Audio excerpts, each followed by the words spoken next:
तो हमने शायद पहला पार्ट तो पूरा कर लिया था।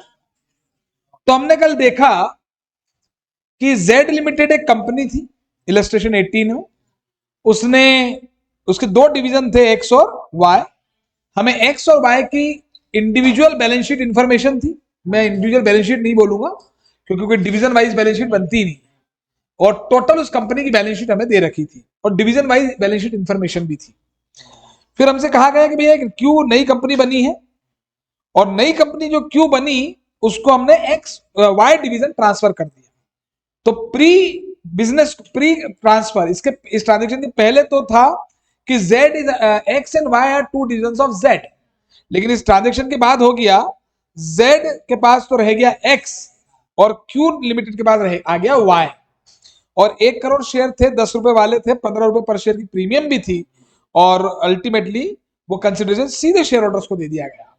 तो ये मैंने क्या कहा था कि जब डिवीजन अलग होता है तो उसे कहते हैं डीमर्जर या सेल ऑफ डिवीजन।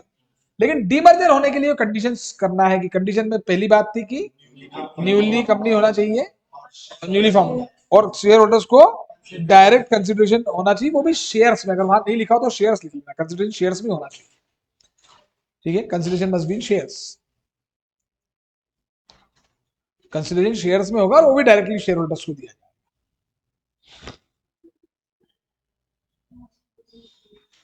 ठीक है, कंसिडरेशन शेयर होल्डर्स को दिया जाएगा, शेयर्स में और शेयर होल्डर्स को दिया जाएगा डायरेक्टली, ये हमने बात कर ली थी। ठीक है, तो एक बात तो ये हो गई। अब इसमें हुआ क्या, अल्टीमेटली कंसिडरेशन इशू कर दिया आपने। अब मुझे बताइए, हमने इसको डीमर्जर को कल हमने बोला था कॉमन कंट्रोल ट्रांजेक्शन, तो क्यों ये कॉमन कंट्रोल ट्रांजेक्शन क्यों हो गया बताएं। हाँ बिल्कुल, दैट इज द पॉइंट।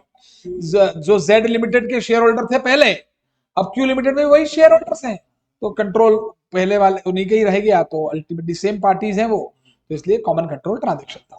अब जब कॉमन कंट्रोल ट्रांजेक्शन होता है तो फिर पूलिंग ऑफ इंटरेस्ट मेथड लगती है, फिर वो एक्विजिशन मेथड की बात नहीं करते। अच्छा, मैं आपको बता दूं कि बस डीमर्जर का एक आध केस और करेंगे और इसके बाद अब मैं आपको एक पूरा डिटेल रिवीजन, जो मैंने अभी खोला भी था आपके लिए नोट्स जो है, क्योंकि पूरा एक डिटेल रिवीजन इस टॉपिक का हम करने वाले हैं पूरा। और अब डिटेल रिवीजन मतलब वाकई डिटेल रिवीजन होगा, मतलब इतना ऐतिहासिक रिवीजन होगा कि, क्योंकि मेरा देखिए पहली ड्यूटी तो ये बनती है कि जो स्टडी मटेरियल में है, जो लेवल आपका है, पहले उस लेवल को समझा के उस तरीके से कॉन्सेप्चुअली पढ़ के उतने क्वेश्चंस और हम कर लें अच्छे से।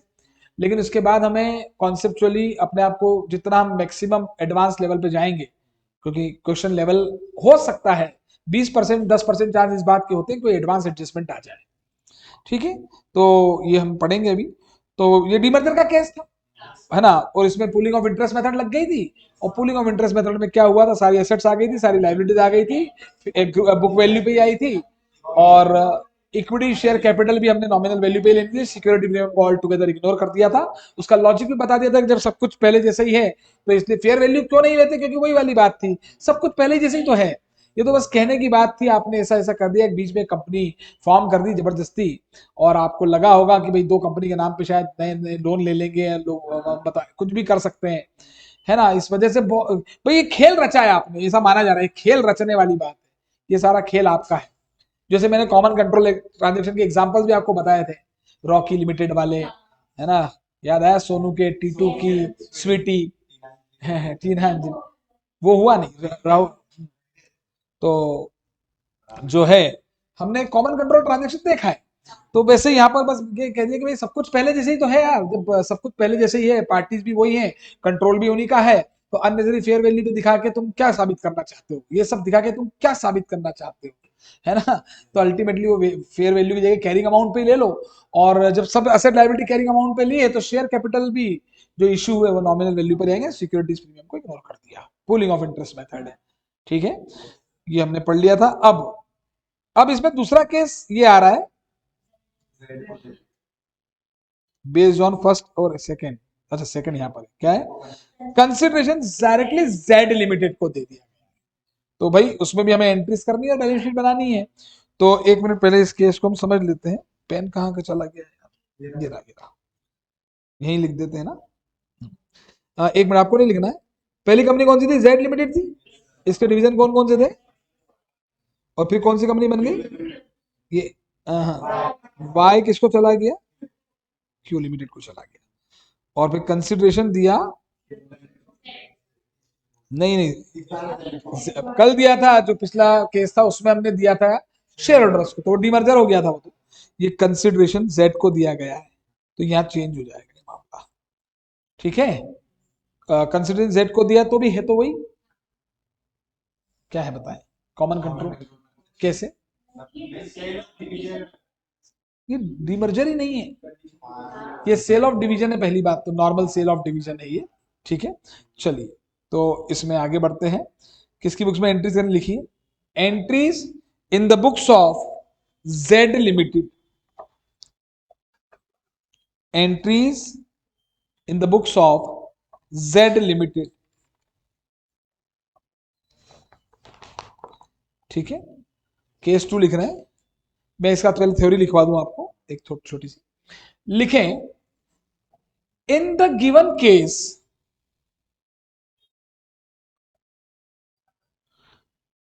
division y, in the given case division y is transferred, division y is transferred, note करना चाहिए आपको ये, transferred by z limited to q limited, z limited to q limited, and consideration given by q limited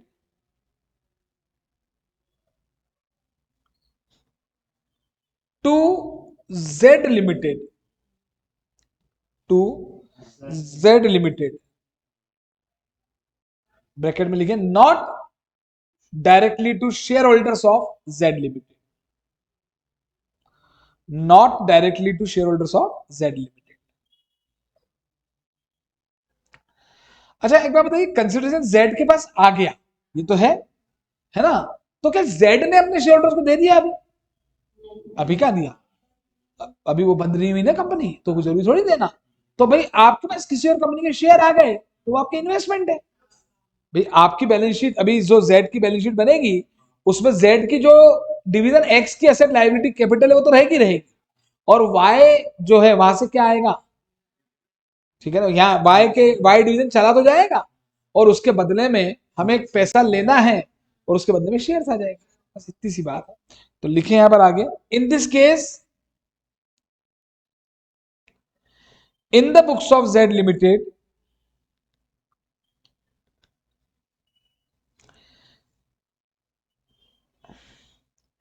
shares of Q Limited treated as investment,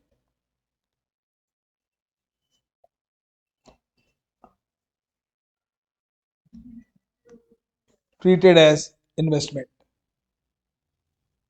हो गया। कल हमने किस किस की बुक्स में एंट्री पास की थी? दोनों की बुक्स में। ठीक है, तो अभी हम पहले तो जेड की बुक्स में कर लें। मैं चाहूंगा कि आप करें साथ साथ, मतलब मैं करवाऊंगा लेकिन करना आपको चाहिए, मुझे ऐसा लगता है बहुत सिंपल लग रहा है।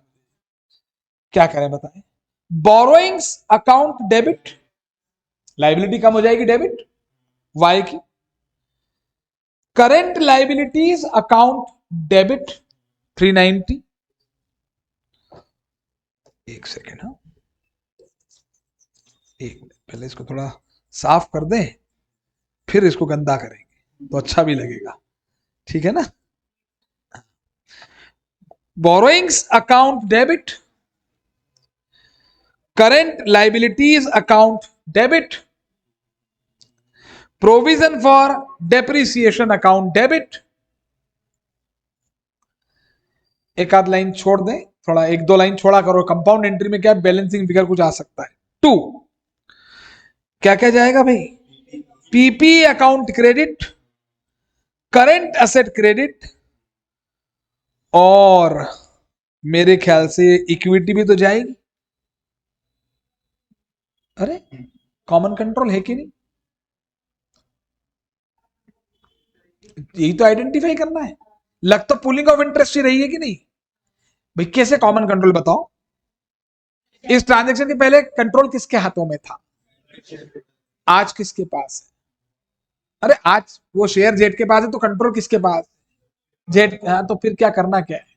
वही पार्टी के पास कंट्रोल है तो वही, है तो वही। तो यहां पर जेड के पास गया। हाँ, कितना आ रहा है? टू करंट एसेट्स कर दिया, टू पीपी कर दिया। ठीक है। इसमें कोई थॉट है किसी का? क्योंकि इसमें एक पॉइंट मैं आगे बताऊंगा आपको, आपके दिमाग में कुछ और आ रहा हो तो बताएं, और नहीं आ रहा तो कोई बात नहीं, मतलब जबरदस्ती भी नहीं लाना है।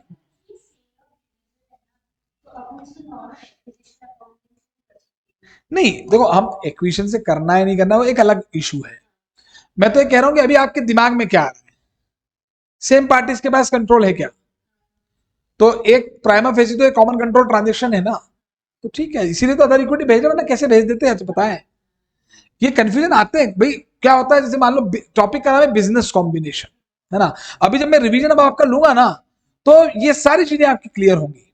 अभी एक रिवीजन हम करेंगे, पर हमने आपको बता दें कि रिवीजन तो करेंगे, लेकिन हम बहुत सारा टॉपिक तो कंप्लीट कर चुके हैं। इसमें कुछ बचा नहीं, ज्यादा कुछ कहानी बची नहीं मेरे पास, है ना।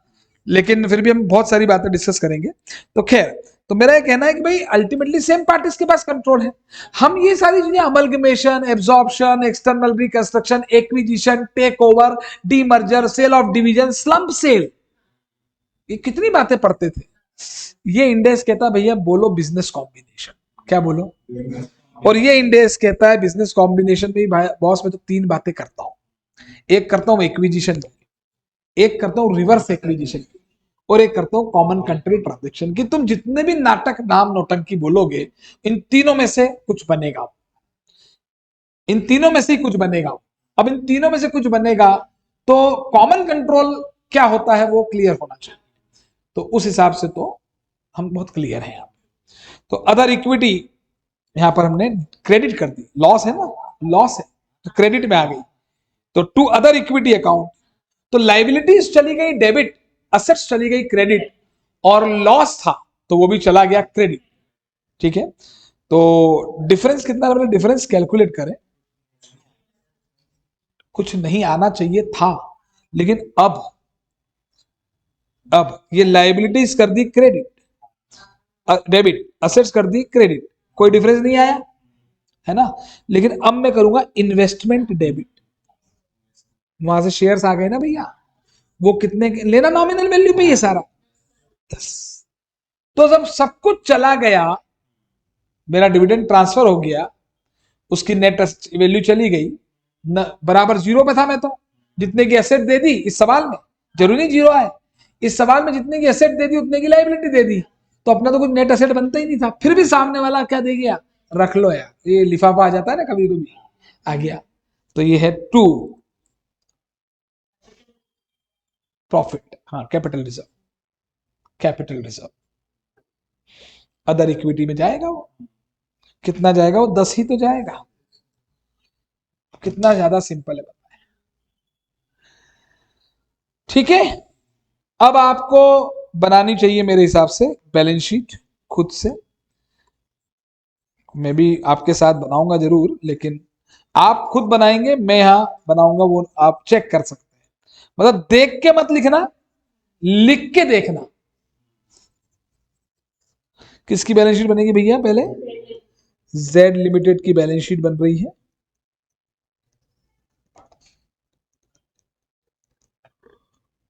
आफ्टर रिकंस्ट्रक्शन भी बोलते हैं इसको कई बार, जो आप अलग नाम लेने की बोल रहे थे ना, रिकंस्ट्रक्शन।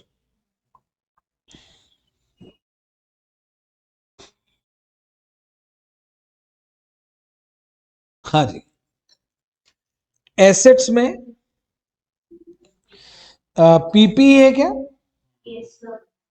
थोड़ा सा फॉर्मेट में बनाएंगे आज भाई, जैसे नॉन करेंट एसेट्स। मैं आज इसलिए बता रहा हूं नॉन, भाई बैलेंस शीट में नॉन करेंट और करेंट क्लासिफिकेशन होता है, और लाइबिलिटीज में करेंट, नॉन करेंट और इक्विटी होता है ना। तो non current assets, non current assets में प्रॉपर्टी प्लांट एंड इक्विपमेंट बताएं कितना आएगा? 50। क्यों? Net 50 property plant and equipment. ये वो एक्स डिवीजन वाली होगी, वाई की तो चलेगी, फिर इन्वेस्टमेंट में मालूम, ये मैंने इसीलिए बनवाई बैलेंस शीट, आपको पता होना चाहिए इंडेस के हिसाब से। इंडेस 32, 107, 109 लगता है फाइनेंशियल इंस्ट्रूमेंट्स पर। फाइनेंशियल इंस्ट्रूमेंट्स हम पढ़ेंगे, उसमें फाइनेंशियल एसेट्स आएंगी, फाइनेंशियल लाइबिलिटीज आएंगी। और फाइनेंशियल एसेट जनरली वो होती है जिसके बदले में हमें कुछ मिलने वाला है, कैश या अदर एसेट्स मिलने वाले हैं। फाइनेंशियल लाइबिलिटीज वो होती है जिसके बदले में हमें कुछ देना पड़ रहा है, पेमेंट। तो इन्वेस्टमेंट से तो हमें कैश मिलने ही वाला है, क्योंकि इन्वेस्टमेंट का पर्पस यही होता है, आगे बेचेंगे जो भी करेंगे, या अदर एसेट्स मिलने वाली है जो भी। तो कहने का मतलब इन्वेस्टमेंट्स आर फाइनेंशियल एसेट्स। तो इंडेस आने के बाद बैलेंस शीट का क्लासिफिकेशन बदला, प्रेजेंटेशन बदला। एक्चुअली मालूम, इंडेस 3 लगते हैं फाइनेंशियल इंस्ट्रूमेंट पर, 32, 107, 109। 32 इस बात पे लगता है कि बैलेंस शीट में वो कैसे दिखेंगे, बैलेंस शीट में फाइनेंशियल इंस्ट्रूमेंट्स कैसे दिखेंगे, ये 32 बताता है, प्रेजेंटेशन ऑफ फाइनेंशियल इंस्ट्रूमेंट्स।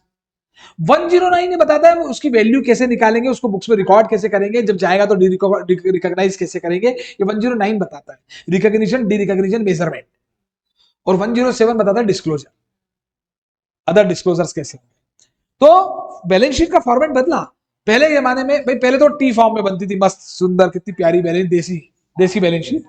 फिर वर्टिकल फॉर्मेट आया, फिर वर्टिकल फॉर्मेट्स में भी और चेंजेस आए कुछ, है ना। और अब ये इंडेस में तो असेट्स और बाद में इक्विटी एंड लायबिलिटीज दिखाते हैं। और उसमें भी अब चेंज ये है कि भाई पहले फाइनेंशियल असेट्स अलग दिखानी, मतलब नॉन करंट में फाइनेंशियल, नॉन फाइनेंशियल, और करंट असेट्स में भी फाइनेंशियल, नॉन फाइनेंशियल। ऐसी लाइबिलिटीज में भी नॉन करंट लाइबिलिटी की फाइनेंशियल अलग और नॉन फाइनेंशियल अलग, करंट लाइबिलिटी में भी फाइनेंशियल अलग और नॉन फाइनेंशियल।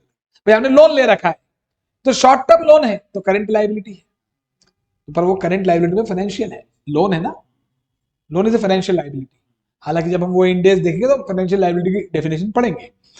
और अगर हमने लॉन्ग टर्म लोन ले रखा है या डिवेंचर से मान लीजिए, तो फिर वो फाइनेंशियल नॉन करंट लाइबिलिटी है ना, फाइनेंशियल में नॉन करंट है ना।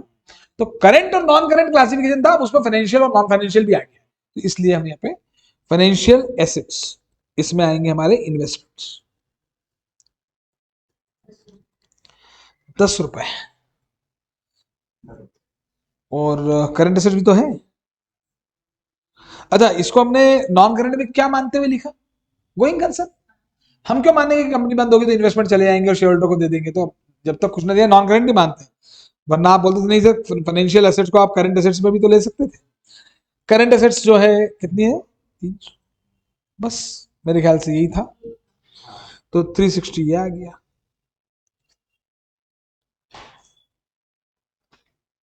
उसके बाद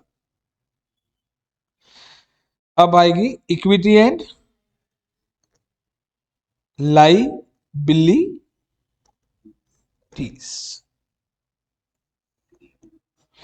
तो इसमें पहले तो इक्विटी एंड लायबिलिटी से पहले इक्विटी आएगी। इक्विटी में इक्विटी शेयर कैपिटल, पुरानी वाली लिख दे, जो थी वही लिख दो भाई, 50। ठीक है, इक्विटी शेयर कैपिटल 50। और फिर आएगी कि अदर इक्विटी, पुरानी वाली बताना। हाँ, 250 थी ना, और अभी ऊपर 10 का प्रॉफिट हुआ था क्या, वेरी गुड, तो 260 हो गया। जी सर, 260 हो गया सर। अब आती है हमारी लाइबिलिटीज, अब आती है हमारी लाइबिलिटीज। और लाइबिलिटीज में नॉन करंट है क्या कुछ, है ही नहीं भैया। तो करंट लाइबिलिटीज बताते हैं। हाँ जी, 50। तो हो गया, तो पता ही नहीं चला माँ, पता ही नहीं चला, हो गया माँ, हो गया। देखो,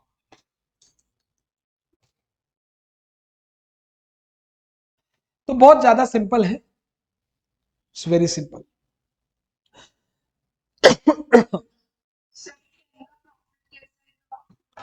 10 का प्रॉफिट कैसे है, आराम से, कोई दिक्कत।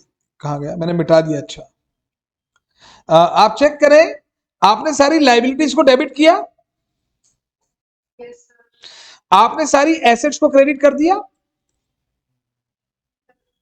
अब आप ऐसे मत सोचना जीवन में, अच्छा एक बात मालूम, आज मैं आपको एक चीज पहले सबको बता देता हूं, सबके नॉलेज की बात है। इनकम क्या होती है, जैसे इन्होंने पूछा, इनका क्वेश्चन यही है कि सर ये 10 का इनकम कैसे होगी, प्रॉफिट कैसे हो गया। तो आज हम इनकम की बात कर लेते हैं, इनकम क्या होती है। अब अपने देखो सोचना, हम वी आर इज फाइनल, हमें पता नहीं इनकम क्या होती है। अभी आपसे पूछ लिया ना मैंने, इनकम, इनकम हाँ होती है, अच्छा लगता है। इनकम होती है, इनकम हो जाती है बस। क्या होती है इनकम, पता होना चाहिए ना। नहीं ना, ये मन से बोल रहे हैं ना हम। आप बोले सर हमको नहीं पता इनकम क्या होती है, हम तो आज तक तुक्के लगाते हैं कि हाँ इनकम है, डिस्काउंट रिसीव इनकम है तो है है ना, हमारे मन में, हमारा मन मानता ही इनकम तो हम मानते हैं, है ना, बस बाकी इनकम क्या थी अपने को मालूम नहीं है। तो मैं आज वो बता देता हूं कि जिस भी किसी चीज से असेट बढ़ जाए या लाइबिलिटी कम हो जाए वो इनकम है। जिससे असेट बढ़ जाए या, अब कुछ भी कर लेना, जाओ कैश टू सेल, हाँ इनकम होने के लिए, इनकम आ गई ना में तो कैश बढ़, असेट बढ़ गई ना, debtor to sale, cash to commission, accrued commission to commission मिला नहीं, असेट बढ़ गई ना। तो जिस भी किसी चीज से तुम्हारी, इसीलिए रिवैल्यूएशन में भी असेट बढ़ती थी तो प्रॉफिट आता था।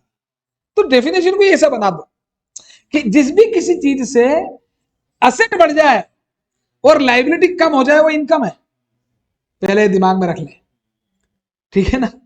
लेकिन इसका एक एक्सेप्शन है boss, other than owners contribution, क्योंकि bank account debit to share capital to security premium, security premium, तो सिक्योरिटी प्रीमियम भी पैसा आया आपके पास एक्स्ट्रा, और बैंक डेबिट तो असेट डेबिट होगी, तो आप बोलोगे सर असेट बढ़ गई, सर अभी बोला ना सर आप, असेट बढ़ गई ना सर, है तो सिक्योरिटी प्रीमियम इनकम है ना सर, तो इनकम नहीं है वो, क्योंकि वो कॉन्ट्रीब्यूशन फ्रॉम ओनर है, ये एक एक्सेप्शन हो गया।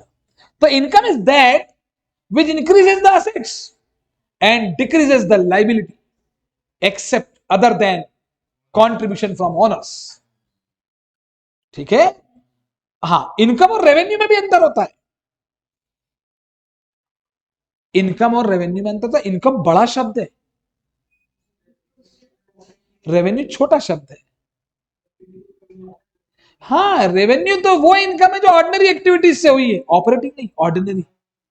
ऑर्डिनरी में ऑपरेटिंग भी आती है, नॉन ऑपरेटिंग भी आती है, नॉन ऑपरेटिंग में इन्वेस्टिंग भी आती है, फाइनेंसिंग भी आती है। और जो ऑर्डिनरी नहीं है वो एक्स्ट्रा ऑर्डिनरी, जो क्या है ना, जो ऑर्डिनरी नहीं है, यही तो समझते हैं हम, आज इसी पे चर्चा कर रहे हैं आराम से, ठीक है ना।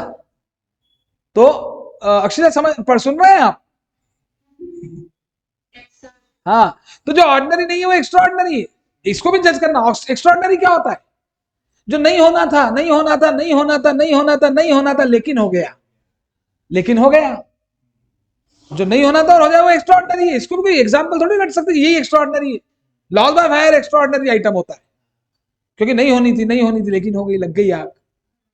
तो और ऐसे नहीं आग ही लगना एक्स्ट्रा ऑर्डिनरी है, और एक्स्ट्रा ऑर्डिनरी में क्या होता है, जहां जो करना है, जहां जो करना है वही कर रहे हैं, जहां जो होना चाहिए वही हो रहा है, तो ऑर्डिनरी। और जहां जो नहीं होना चाहिए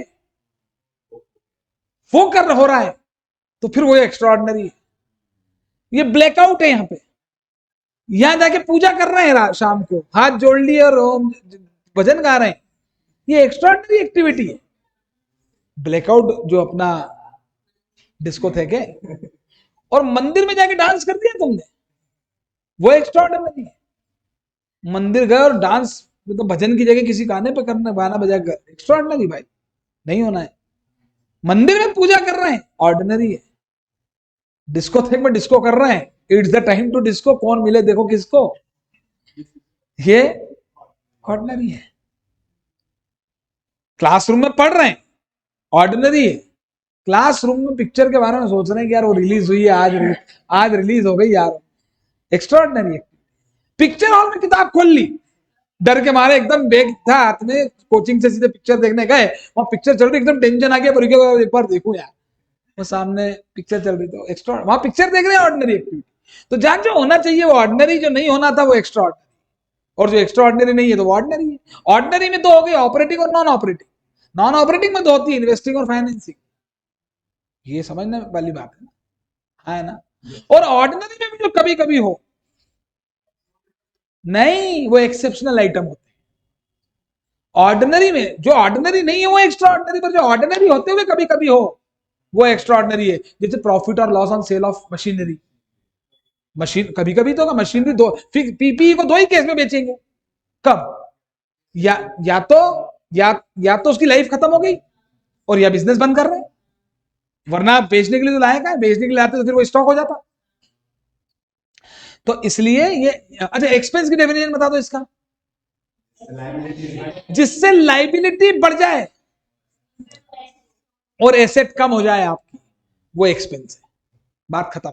इसमें भी एक एक्सेप्शन है, except dividend distribution, distribution to owners, dividend PNL to dividend, dividend to cash, तो बोलोगे सर एसेट कम हो गई सर, डिविडेंड तो डिविडेंड एक्सपेंस नहीं है, वो डिविडेंड डिस्ट्रीब्यूशन टू ओनर्स है।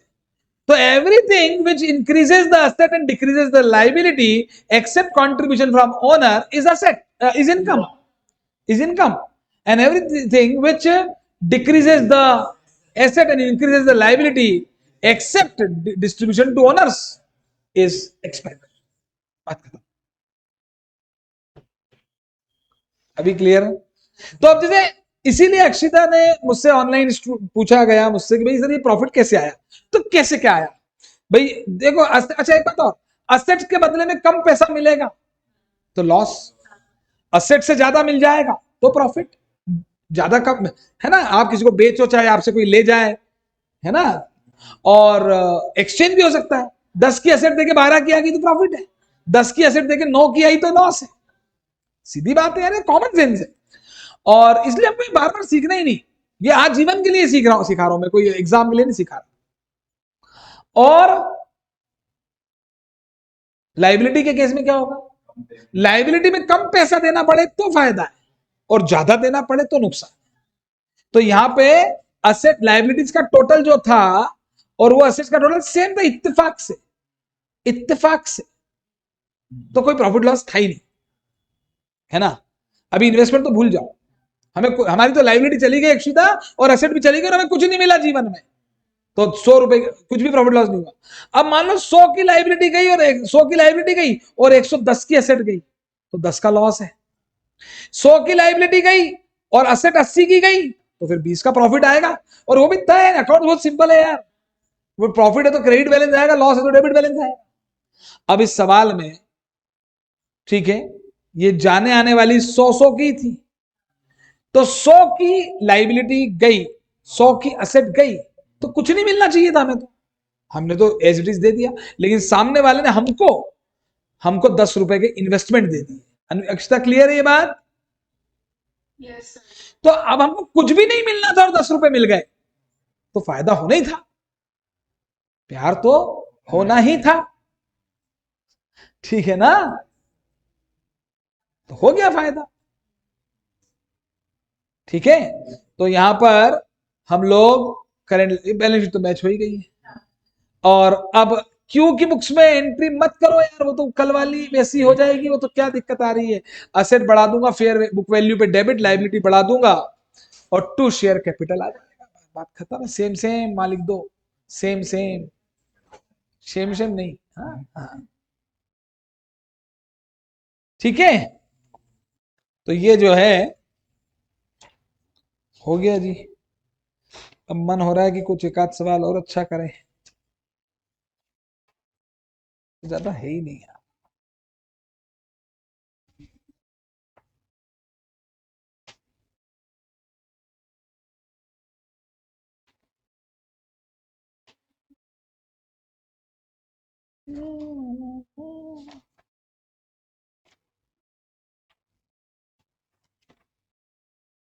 टाइम है ना अभी, अरे यार टाइम तो है ही नहीं, हो गया टाइम तो नहीं, 8 मिनट में सवाल तो हो गए ही नहीं ना, अब सवाल बड़े हैं सारे, 8 मिनट बचे हैं लेकिन सवाल बड़े हैं, ठीक है। नहीं रिवीजन तो आराम से कल करेंगे, अब आज नहीं करेंगे, क्योंकि नए तरीके से करेंगे बिल्कुल यार, और रिवीजन के भी पूरे नोट्स आपको दूंगा मैं, रिवीजन के नोट्स दिखाऊं आपको ना, ये फाइनल सीए वाला लेंगे अपन, ये मतलब फाइनल सीए फाइनल, आपको खैर सीए से कोई मतलब नहीं है, आपको नहीं सोचना चाहिए, तो हमको टेंशन रहती है सीए में क्या पढ़ाना है, सीए में क्या पढ़ाना है। इंडेस वालों को, केवल इंडेस के कोर्स वाले कई लोग ऑनलाइन पढ़ने आते हैं, कि अभी मैं कई बार अलग अलग जगह पर इंडेक्स पे लेक्चर देने जाता हूँ, है ना, तो वहां अलग पढ़ाते, वहां ये सब पढ़ाना ही नहीं पड़ता, वहां अलग ही चीजें बतानी पड़ती है। सर एक चीज पूछनी है, हाँ हाँ झंडूका का मतलब? हाँ, ये अच्छी बात बोली आपने कि सर जेंडुका का मतलब क्या है, ये आपको जेंडुका का मतलब क्या है, हाँ बिल्कुल सही बात है। मेरी एक कंपनी है जेंडुका प्राइवेट लिमिटेड, उसका एजुकेशन डिवीजन है जेंडुका लर्निंग्स, और उसमें जो है मैं हूँ, मेरे साथ मेरा एक स्टूडेंट है, ऑल इंडिया रैंक 11 है सीए में, चार्टर्ड अकाउंटेंट, सर्वेश काबरा। और खैर हम और पुनीत सर तो एक ही एंटिटी है, कॉमन कंट्रोल ट्रांजेक्शन है, तो ये कहना गलत नहीं होगा कि जेंडुका पुनीत सर की है, हम तो एक ही हैं, ठीक है ना। बट व्हाट इज जेंडुका? अच्छा, जेंडुका का बड़ा टेंशन होता है मालूम मेरे को, लोग मुझे बोलते हैं कि यार ये झंडू सीए कौन है। तो फिर मैं बोल अच्छा मैंने भी सोचा था नाम रखने के पहले भी कि यार ये होगा, फिर हमने सोचा हो तो होने तो इसी कारण ही फेमस होगा, और वाकई में ये इस कारण मालूम, हमने अभी 7-8 महीने पहले ये काम किया, हालांकि मेरा जेंडुका नाम से ऐप तो पहले से था, लेकिन जो हाईलाइट हमने किया इसको 7-8 महीने पहले ही किया, लगभग 10 महीने पहले, और ये बहुत हाईलाइट हुआ। क्या मेरे से पूछते कई लोग, यार झंडू सी है कौन?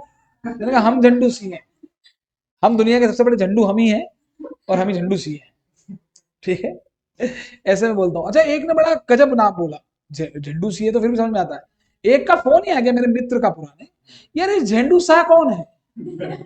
झंडू सा, मैंने कहा नहीं झंडू का है। बोले यार नाम समझ नहीं आया, मैंने कहा आप समझोगे मत, आप तो व्यापारी आदमी हो, क्या मतलब।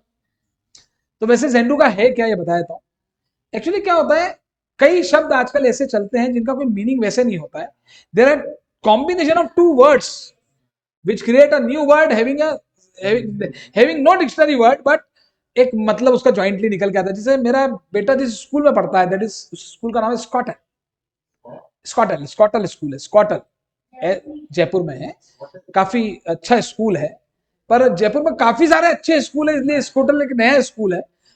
लेकिन हमने सब्सटेंस ओवर फॉर्म को ध्यान में रखते हुए हमने उस स्कूल को सिलेक्ट किया।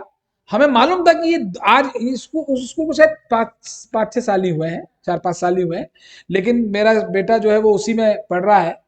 पहले वो बड़े स्कूल में था एक नारायणा करके, हमने उसको निकाला वहां से, हमने निकाला वहां से और हमने उस स्कूल में डाला। मैंने कहा ये स्कूल बढ़िया लग रहा है, पढ़ाएंगे अच्छा ही, वाकई अच्छा पढ़ाया उन्होंने। और वो स्कॉटल अब बहुत बड़ा स्कूल है जयपुर का, लगभग वहां पे भी 2-4 हजार स्टूडेंट हो चुके हैं, जब मेरे बेटे ने ज्वाइन किया था बहुत कम थे। तो वो स्कूल था, स्कूल और टैलेंट दो शब्दों को मिलकर बना schotal, SCHOTAL, schotal, school of talent is schotal. तो वैसे जेन का मतलब होता है the ultimate level of anything, zen, किसी भी चीज की चरम स्तर को बोलते हैं जेन, चरम स्तर, highest level of anything is zen. और एजुकेशन, EDUSTATION, तो हमारे मन में पहले है जेन, एड्यू का रखते हैं, इसको बीच में ईवी लगाते हैं, तो कोई झंडू सीए नहीं पड़ता। उस अकेले ई से हम फर्क देख रहे हैं कितना आया, अकेले ई का फर्क, तो हमने कहा जेनेड्यू का रखते हैं, जेनेड्यू का, तो जेन प्लस एजुकेशन आ जाएगा। हम लोगों ने इसी को हटाओ, जेंडू का। अब जब लगाना जोड़ना अपने ही हाथ में है, तो भारत सरकार से परमिशन तो लेनी नहीं थी, तो मैंने कहा जेंडू का लगाओ। तो कईयों ने बोला भी, हमने और हमारे सब लोगों ने डिसाइड सोचा भी यार ये मजा नहीं आएगा, क्या लोग क्या कहेंगे। बोले कहने दो, जो जितना बदनाम है उसका उतना ही नाम है। तो जेंडू का is gen plus education, the ultimate level of education. और मैं खैर कोशिश यही करता हूं कि पढ़ाएं तो बहुत कंसेप्ट है, ठीक है। तो ये है जेंडू का काम। चलो खैर, तो आज के लिए अपन ने ज्यादा तो कुछ किया नहीं, बाकी ये अपन ये नोट्स से बहुत अच्छे से रिवीजन करेंगे, क्योंकि आगे के इससे वो भी तैयार हो जाएंगे। अब यार एक कोई नया क्वेश्चन आ जाए या कोई बहुत बड़ा क्वेश्चन आ जाए, तो आपके माइंड में एक माइंड मैप होना चाहिए ना कि करना क्या है। अभी तो आप क्या है उसमें हो कि यार ये जो है कोई एकदम मतलब कंफ्यूजन वैसे तो नहीं आएगा, क्वेश्चंस तो हो रहे हैं आपसे, लेकिन वो जो एकदम से कोई नया और बड़ा क्वेश्चन, क्योंकि अब बड़े क्वेश्चन अब कराने हैं, तो अब एकदम से आप झेलोगे नहीं उसको। तो उसके पहले ये होना चाहिए। और यही करवाते रहते तो पता पड़ रहा है 5 क्लासेस तो कंसेप्ट क्लियरेंस में 10 निकल गई, तो वो ऐसा भी नहीं होना चाहिए। अब कर लेंगे रिवीजन, अच्छे से हो जाएगा। और ये आपको प्रिंटेड नोट्स ये वाले दे देंगे, तो आपको दिक्कत ही नहीं आएगी। अभी अभी बोलेंगे सर। नहीं, अभी मत बोलो जर हाँ, और भी इसमें अभी ऐड होंगे, अभी मत बोलो। और दूसरी बात और है कि पहले मैं मालूम बिना नोट्स से पढ़ाऊंगा, आपके पास नोट्स नहीं होने चाहिए। मैं बोलूंगा आपको दिमाग में, क्योंकि वो रिवीजन है। आपको लग रहा है कोई नया नया लिखा, कुछ भी नया नहीं लिखा है, पढ़ा सब दिया है, अब एक जगह इकट्ठा करके दे दिया उसको, तो आपको मतलब बहुत ही बढ़िया हो जाएगा। हाँ, ठीक है ना। बस, ये भी ऐसी एक शीट हमने बनवा ली, देखो आपके मॉड्यूल से, वो जितने भी क्वेश्चन आपको करवाए ना, ये आपको दे दिया आज, ये आज यही दिया है। हाँ, बस ये वो 16 क्वेश्चन है। मैंने अपने एग्जाम्पल्स को इन्हीं को बेस रखा, क्योंकि आपके लिए तो यही इंपॉर्टेंट है। और ये बहुत अच्छा मॉड्यूल है, मतलब लिटरली मैं बहुत मानता हूँ सीएमए इंस्टीट्यूट को। इतने मतलब एक ऑर्डर में जो क्वेश्चंस इन्होंने दिए ना, वो सीए के मॉड्यूल में भी नहीं है। वो तो बड़ी बड़ी बातें करते हैं बस। ये अब ये बड़ा मॉडल बिजनेस कॉम्बिनेशन का, मतलब स्टूडेंट परेशान हो जाता है। आज हमारे एक फाइनल के स्टूडेंट बोल भी रहे थे, सर हमने बिजनेस कॉम्बिनेशन अकाउंटिंग हमारे ऑफिस में भी चल रही है आर्टिकलशिप के दौरान, मेरे तो बहुत भयंकर कंफ्यूजन है, बहुत कंफ्यूजन है मेरे।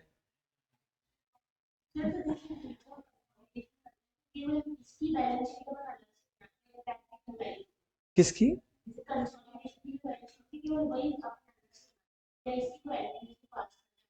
नहीं नहीं नहीं, कुछ जरूरत नहीं है। कंसोलिडेशन का प्रोसीजर है, मैंने इसीलिए तो आपको कहा भी था कि कोई कंसोलिडेटेड जर्नल थोड़ी बनता है। बना लो, लिख भाई, वो अपने को ये जस्टिफाई करना है कि बैलेंस शीट में बैलेंस आया कैसे। तो वो अगर मैंने एसेट में दूसरे की एसेट जोड़ी है, तो मेरी बुक्स में एसेट डेबिट हुई है, बस। बाकी ऐसे कोई बनता थोड़ी है। हाँ, कंसोलिडेटेड बैलेंस शीट फिर भी नहीं, आप बना नहीं है, आप बनाओ। बना सकते हैं, कोई रोके, कौन रोकेगा? कोई नहीं, कोई नहीं रोक सकता। ठीक है, चले फिर, तो ये कर लो। अब एक बार अपन थोड़े दिन होल्ड पे आएंगे और रिवीजन करेंगे इंडेस 103 का।